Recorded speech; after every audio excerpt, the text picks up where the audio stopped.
안녕하세요. 자동차에 거주는 남자 이상입니다. 요즘 참으로 안타까운 소식들로 가득한 나날들을 보내고 있는데요. 자동차 시장에서도 연일 안타까운 소식들이 전해지고 있습니다. 2020년 3월 5일 개막 예정이었던 제90회 스위스 제네바 모터쇼가 코로나19 사태로 인해 취소되었다라는 소식인데요. 그로 인한 자동차 업계에 비상이 걸렸습니다. 제네바 모터쇼는 세계 4대 모터쇼로 꼽힐 정도로 명성이 높은 모터쇼로 부가티, 코닉세그, 람보르기니, 페라리 등등의 하이퍼카, 슈퍼카 브랜드들도 매년 참석할 정도로 굉장히 중요시 여겨지는 모터쇼입니다. 헌데 그러한 모터쇼가 취소가 되었고, 그로 인해 오늘 소개해드릴 최대 기대작인 메르세데스 벤츠 신형 E클래스 페이스리프트의 세계 최초의 공개 또한 불분명해진 상황입니다. 이와 더불어 국내 브랜드 제네시스의 올해 최대 기대작이었던 G80 풀체인지도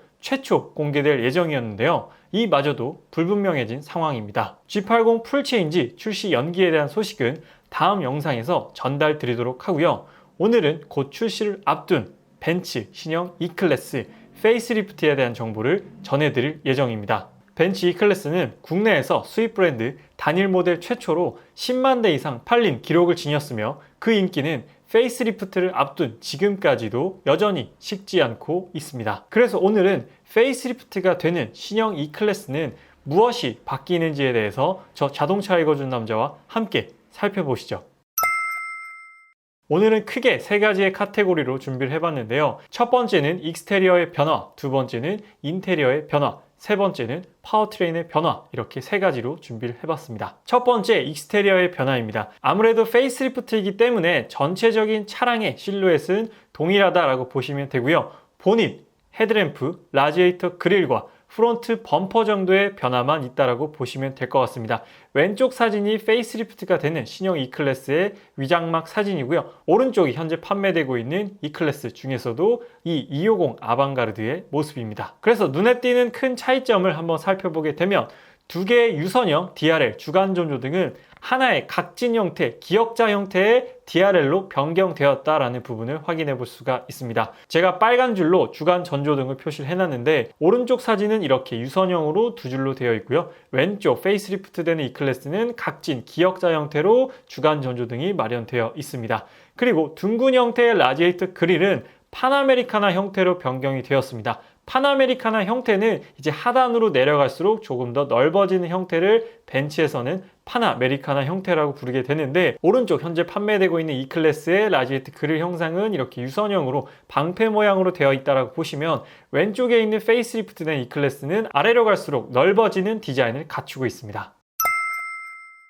하지만 여기 유출된 한 장의 페이스리프트된 E클래스의 사진이 있는데요. 왼쪽 사진이 페이스리프트가 된 신형 E클래스의 모습입니다. 라지에이터 그릴을 보게 되면 하단으로 내려갈수록 넓어지는 게 아니라 현재 판매되고 있는 현행 E클래스와 동일한 디자인을 갖고 있는데요. 아마 기본형 아방가르드 모델은 파나메리카나 그릴이 아닌 이러한 디자인을 갖추고 있는 것 같습니다. 그래서 고성능 모델 혹은 AMG 라인에만 하단으로 갈수록 넓어지는 파나메리카나 그릴이 적용되지 않을까라고 생각이 듭니다. 그래서 다음 유출된 신형 E클래스 페이스리프트의 사진을 보시면 이 차량은 파나메리카나 그릴이 적용되어 있습니다. 그래서 밑으로 갈수록 넓어지는 형태의 디자인을 갖추었고요. 아무래도 고성능 모델인 것 같아요. 그릴이 가로형이 아닌 세로형 그릴이 적용되어 있는 걸 보니까 253AMG나 263AMG가 아닌가라고 예상을 해보는 부분입니다. 다음은 익스테리어의 후면부를 살펴보도록 할 텐데요. 가로형으로 길어진 테일램프가 가장 크게 도드라지는 변화입니다.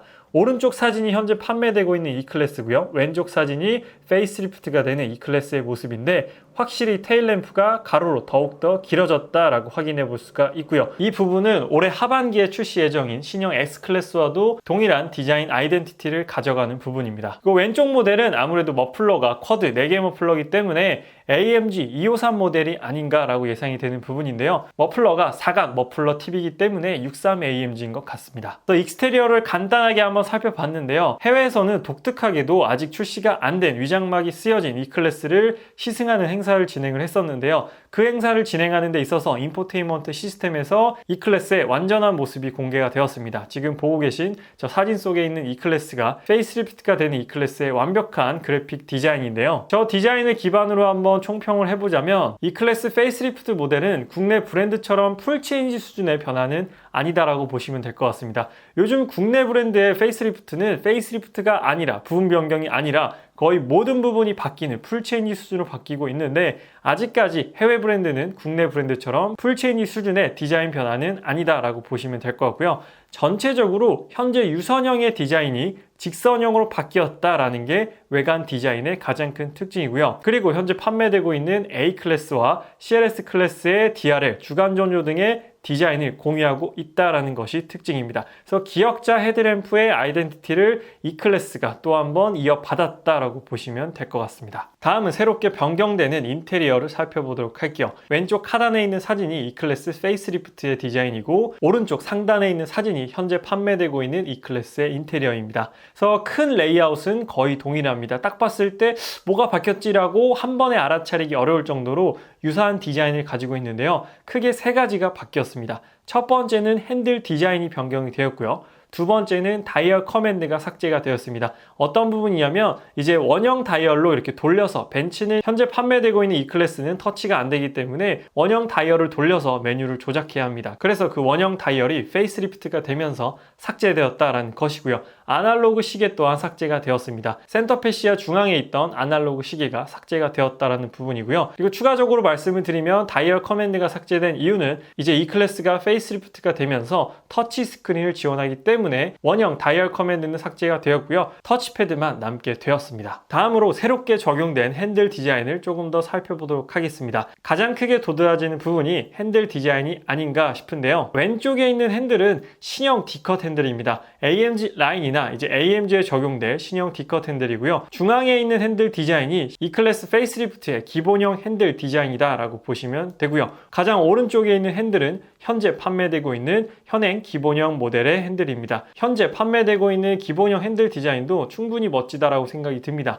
이 핸들 디자인이 적용된 지도 얼마 안 됐어요. 이제 19년식이 되면서 핸들 디자인이 바뀌었는데, 또 페이스리프트가 되면서 핸들 디자인이 바뀐다라고 하니까 핸들 디자인이 생각보다 자주 바뀌는 것 같습니다. 그리고 이 새롭게 적용되는 핸들 디자인은 풀 체인지가 되는 S클래스에도 동일하게 적용된다라고 하니까요. 이 핸들 디자인은 꽤나 오래가지 않을까라고 생각이 됩니다.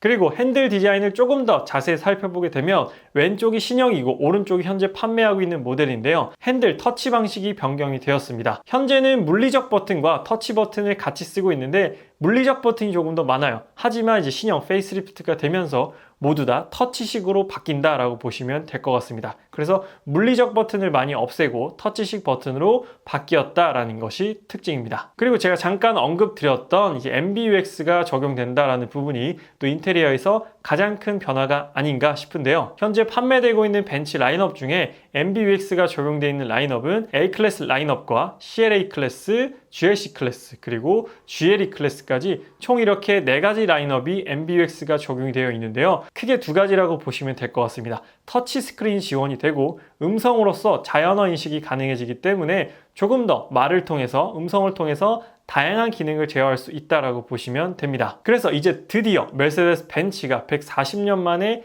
이 클래스에도 터치 스크린을 적용을 해줬다라는 부분이 가장 반가우면서도 놀라운 부분입니다. 다음 세 번째는 파워트레인의 변화인데요. 이번 신형 E클래스 같은 경우에는 파워트레인 변화에 굉장히 집중했다라고 합니다. 현재 보고 계신 엔진은 EQ 부스트 48V 마일드 하이브리드 시스템인데요. 벤츠는 이 방식을 EQ 부스트라고 부르고 있습니다. 그래서 E클래스 페이스리프트 모델에는 더욱더 적극적으로 EQ 부스트 방식을 사용한다라고 하는데요. 현재 판매되고 있는 벤츠 라인업에도 EQ 부스트가 적극적으로 적용된 모델들이 있는데 한번 말씀드리도록 할게요. 일반 모델에는 세 가지가 있는데요. 이 350 AMG 라인, CS450 그리고 GLE 450 모델이 있고요. AMG 라인은 현재 4가지 라인업으로 구성이 되어 있습니다. 이 53 AMG, CLS 53, GLE 53, GT43, 포더 쿠페까지 모두 다 EQ 부스트 48V 마일드 하이브리드 시스템이 적용되어 있는데요. 여기서 GLE 53 같은 경우에는 하반기에 출시될 예정이기 때문에 미리 한번 리스트에 넣어 놓아 봤습니다. 그리고 여기서 간략히 또 차이점을 말씀드리자면 이 350 AMG 라인은 BSG 방식이고 나머지 모든 라인업은 ISG 방식이라고 해서 BSG는 벨트를 사용하는 방식이 방식이기 때문에 조금 더 엔진 출력 부분에서 로스가 날 수 있는 부분이기 때문에 BSG 방식보다는 ISG 방식이 조금 더 효율적인 EQ 부스트 방식인데요. 이 350을 제외하고는 모두 다 ISG 방식이고 페이스리프트가 되는 E클래스의 EQ 부스트 방식은 모두 다 ISG 방식이 사용될 가능성이 높다라고 합니다. 그렇다면 아직까지 왜 48V 마일드 하이브리드 시스템을 사용하는지에 대해서 긴가민가 의문을 가지시는 분들이 계실 것 같아요. 그래서 제가 간단히 한번 말씀드리도록 하겠습니다. 현재 자동차 시장의 트렌드는 친환경, 전동화, 그리고 지능화 이렇게 세 가지의 카테고리라고 보시면 되는데요. 이러한 세 가지의 트렌드로 인해서 최신 안전 기능들이 확대가 되었고 편의 기능은 더욱 다양해졌고요. 반자율 주행은 점점 더 보편화되어 가고 있고 인포테인먼트 시스템은 더욱더 그 폭이 넓어지고 있습니다. 그리고 엔진이 꺼졌다가 켜지는 오토스탑앤고 기능도 내연기관 차량이라면 모두 다 의무적으로 적용되어 있어야 하는 그런 기능들이 요즘 출시되는 모든 차량에 전반적으로 적용되어 있다고 보시면 되는데요. 이렇게 자동차 시장의 트렌드로 인한 다양한 기능들의 추가로 인해서 기존 12V 기반의 시스템에 한계점이 발생하게 됩니다. 그에 따라서 새로운 전력 공급책을 고안하게 되었는데요. 제조사 입장에서는 기존 차량의 설계 변경을 최소화하고 승합, 즉 전력량 증가를 통한 발전량을 극대화해야 된다는 필요성을 느끼게 되었습니다. 그래서 그 결과 48V 기반의 시스템을 적용하게 된 것이죠. 그렇다면 48V 시스템은 어떤 역할을 하고 어떤 이점이 있는지에 대해서 간단히 말씀드리도록 하겠습니다. 첫 번째로는 출발 및 급가속 시 엔진 구동력을 보조해주고요. 두 번째, 제동 시 회생 제동까지 개입을 하게 됩니다. 마지막 세 번째는 오토 스탑앤고 기능까지 지원을 하게 되기 때문에 EQ 부스트 기능이 없는 차량들보다는 운전자가 느끼지 못할 만큼 훨씬 더 부드럽게 시동이 꺼졌다가 걸린다라고 보시면 됩니다. 그래서 48V 시스템을 사용한 결과 최대 15%의 연비 향상 그리고 엔진 출력의 효율까지도 증대시킬 수 있다는 게 48V EQ 부스트 시스템의 가장 큰 장점이다라고 보시면 됩니다. 그래서 오늘은 E클래스 W213 모델의 페이스리프트에 대해서 세 가지 카테고리 익스테리어, 인테리어, 파워트레인으로 나눠서 설명을 드렸는데요. 제 개인적인 총평을 한번 말씀드려 보도록 하겠습니다. 외관 디자인 변화 및 MBUX로 인한 상품성이 강화가 되었고요. 더욱 진보된 반자율 주행도 탑재한다라고 합니다. 그리고 가솔린과 마일드 하이브리드, 플러그인 하이브리드에 조금 더 집중한다라고 하고요. E클래스 페이스리프트가 나오게 되면 역시나 수입차 판매량 1위를 꾸준히 이어가지 않을까라고 예상이 되는 부분입니다. 하지만 하반기에 BMW 5 시리즈 페이스리프트 모델이 출시가 예정이 되어 있어요. 이게 또 어떻게 변수로 작용할지 모르겠지만 5 시리즈와 E클래스가 계속해서 엎치락뒤치락 하다가 5 시리즈가 화재 사건 이후로는 완전히 E클래스의 맥을 못 추고 있는 그런 상황입니다. 하지만 5 시리즈가 페이스리프트가 되게 되면 또 5 시리즈도 굉장히 높은 상품성으로 출시를 할 것이기 때문에 과연 또 이 둘의 관계가 어떻게 될지 기대가 되는 부분입니다. 그래서 E클래스 페이스리프트는 3월 5일 제네바 모터쇼에서 최초 공개될 예정이었지만 제네바 모터쇼 취소로 인해서 아마 관람객들은 모이지 않았지만 온라인으로 실시간으로 최초 공개를 하지 않을까라고 생각이 드는 부분이고 E클래스 페이스리프트 국내 출시는 올해 3분기로 예정이 되어 있기 때문에 빠르면 가을, 늦으면 겨울쯤에는 E클래스 페이스리프트 모델을 국내에서 만나보실 수 있을 것 같습니다. 오늘 벤츠 E클래스 페이스리프트에 대한 리뷰는 여기서 마치도록 하겠습니다. 아직 자동차 읽어준 남자 구독 안 하신 분들께서는 구독하시면 벤츠 E클래스뿐만 아니라 다양한 자동차 소식을 받아보실 수 있습니다. 지금까지 자동차 읽어준 남자 이상이었습니다. 시청해주셔서 감사합니다.